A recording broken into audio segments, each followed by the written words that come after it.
Assalamualaikum warahmatullahi wabarakatuh. Halo semuanya, perkenalkan nama saya Regina Dwi Aulia dari Departemen Sistem Informasi dengan NRP 50262210063.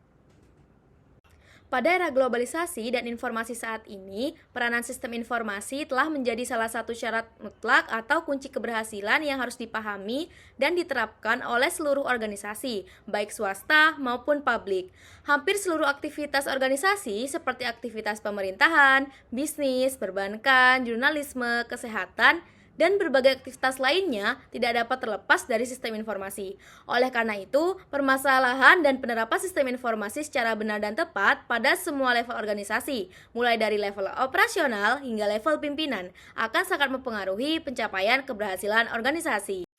Definisi sistem informasi menurut O'Brien adalah kombinasi dari people, hardware, software, jaringan telekomunikasi, data, dan prosedur yang menyimpan, mengambil, mengubah, menyebarkan informasi di dalam suatu organisasi.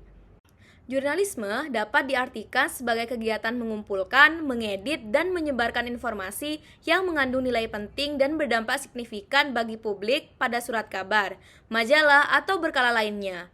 Dahulu, kegiatan jurnalistik dilakukan dengan cara manual, mulai dari pencarian berita hingga kepada kegiatan pelaporan berita dilakukan dengan cara yang masih sangat sederhana. Hal ini dikarenakan dahulu alat-alat pendukung kegiatan jurnalistik masih minim sekali. Selain itu, jurnalistik pada zaman dahulu hanya dipahami sebagai publikasi secara cetak. Tetapi, sekarang tidak hanya dari situ saja, media elektronik juga ikut andil dalam hal pemberitaan serta sebagai pelaku media massa. Komponen sistem informasi. Terdapat beberapa komponen sistem informasi, yakni people, hardware, software, telekomunikasi, data, dan prosedur. Di sini saya mempunyai sebuah kasus, yakni Bayu Gatra adalah seorang pesepak bola profesional asal Jember yang saat ini sedang membela klub asal Madura, yakni Madura United. Pada suatu hari, Bayu Gatra mendapat kabar buruk dari rekan setimnya bahwa di daerah Jember sedang mengalami bencana banjir. Namun, keluarga Bayu Gatra di rumah tidak dapat dihubungi. Hal ini membuat Bayu Gatra resah dan bergegas mencari informasi terkini, baik melalui media cetak atau media online.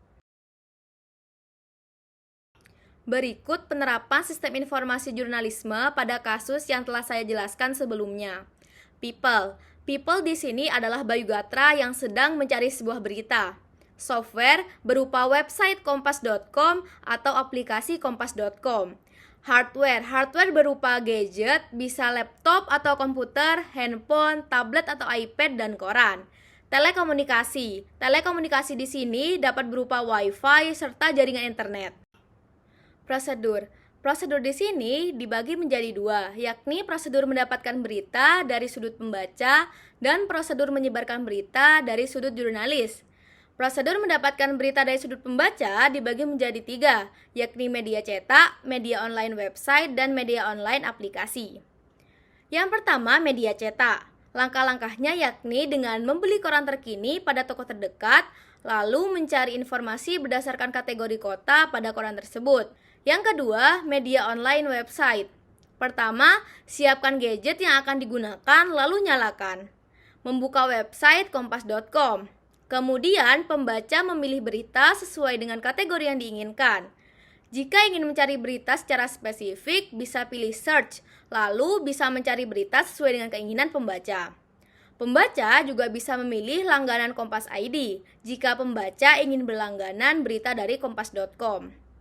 Jika telah selesai membaca berita, pembaca dapat meninggalkan komentar sebagai bentuk apresiasi atau menghargai penulis. Online aplikasi. Pertama, siapkan gadget yang akan digunakan lalu nyalakan. Mendownload aplikasi kompas.com pada Play Store atau App Store. Pembaca melakukan registrasi akun. Kemudian, pembaca memilih berita sesuai dengan kategori yang diinginkan. Pada aplikasi juga terdapat beberapa menu, yakni berita hari ini, berita trending, berita sesuai minat pembaca, serta pembaca dapat memilih berita secara global. Jika ingin menyimpan atau akan membaca ulang berita, pembaca dapat memilih baca nanti. Jika pembaca telah selesai membaca berita, dapat meninggalkan komentar sebagai bentuk apresiasi atau menghargai penulis. Setelah selesai, pembaca dapat menutup aplikasi. Lalu, prosedur menyebarkan berita dari sudut jurnalis. Yang pertama, jurnalis mengumpulkan informasi terkini yang sedang hangat, mencari data dan sumber, serta melakukan konfirmasi kepada pihak terpercaya.